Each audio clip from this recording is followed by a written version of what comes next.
बिस्मिल्लाहिर्रहमानिर्रहीम। अस्सलाम वालेकुम रहमतुल्लाहि व बरकातुहू। मुअज़्ज़ज़ सब्सक्राइबर मोहम्मदिया दवाखाना की वीडियो को देखने वाले मेहमानों, आपके लिए एक बहुत ही आसान सा नुस्खा लेकर आया हूँ जिसका ताल्लुक मैदा से है।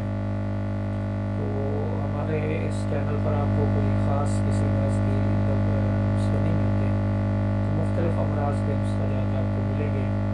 तो इसके अलावा अगर आपने कोई दवाई मंगवानी हो और वो घर पे नहीं बना सकते, सब दोस्त रब्ता करते रहते हैं, तो जो दवाई हम बताएं आपको या आपने कोई और दवाई लेनी हो मर्ज़ के हिसाब से, तो आप हमारे व्हाट्सएप नंबर पर रब्ता कर सकते हैं। कमेंट बॉक्स में हमें कमेंट करके आपसे पूछ सकते हैं, मशवरा कर सकते हैं।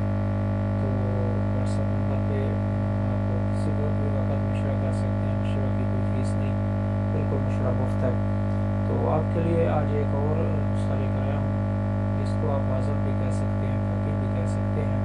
तो जुमला अमराज़ मैदा पर यह काम करती है, यानी मैदा के जितने भी अमराज़ हैं जिसमें मैदा का दर्द है, मैदा की तेज़ाबियत है, भूख की कमी है, मैदा की खुश्की है, ज़बान हर वक्त खुश्क रहती है, प्यास ज़्यादा लगती है बार बार, तो उसके ऊपर ये बेहतरीन काम करने वाला नुस्खा है।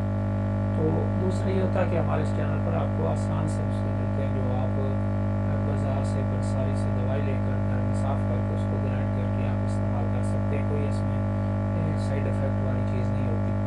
तो ये जो चीज़ है ये बहुत ज़बरदस्त है, कब्ज़ में भी काम करेगी, भूख की कमी के भी काम करेगी, मुतली पे भी काम करेगी, उबकाई आती है उस पर भी काम करेगी, और हर वक्त मुँह का जायका कड़वा रहना उस पर भी काम करेगी।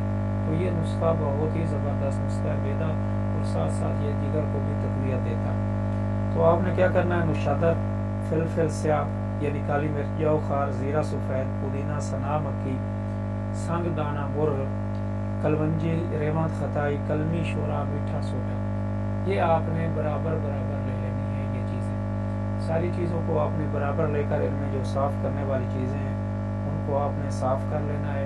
सना मक्की की डंडियाँ आपने अलग कर लेनी है, सिर्फ पत्ते इस्तेमाल करने हैं। तो रेवंत खताई, इसको ये जड़ सी होती है, इसको भी आपने बारीक कर लेना है। हत्ता कि ये तमाम चीज़ें साफ़ करने के बाद आपने इनको बारीक कूट लेना है, यानी इनका सफ़ूफ बना लेना है, ग्राइंड कर लेना है। तो सफ़ूफ बना के आपने इसको इस्तेमाल करना है। ये ज़बरदस्त चीज़ है, बहुत से अमराज पे काम करेगी, ब्लड प्रेशर तक ये काम करेगी, और ब्लड प्रेशर जो हाई होता है उसके ऊपर ये ज़बरदस्त काम करेगी, और हाई ब्लड प्रेशर को ये कंट्रोल करेगी। तो इसमें आपने ये करना है, ये सारी चीज़ें आपने ग्राइंड करके आधा चम्मच, छोटा जो होता है उस चम्मच आधे से लेकर 1 चम्मच तक आप दिन में रोटी के बाद, ग़िज़ा के बाद 3 बार इसको इस्तेमाल कर सकते हैं ताज़ा पानी के साथ। तो ये आप बनाएं, इस्तेमाल कीजिए, फ़ायदा उठाइए।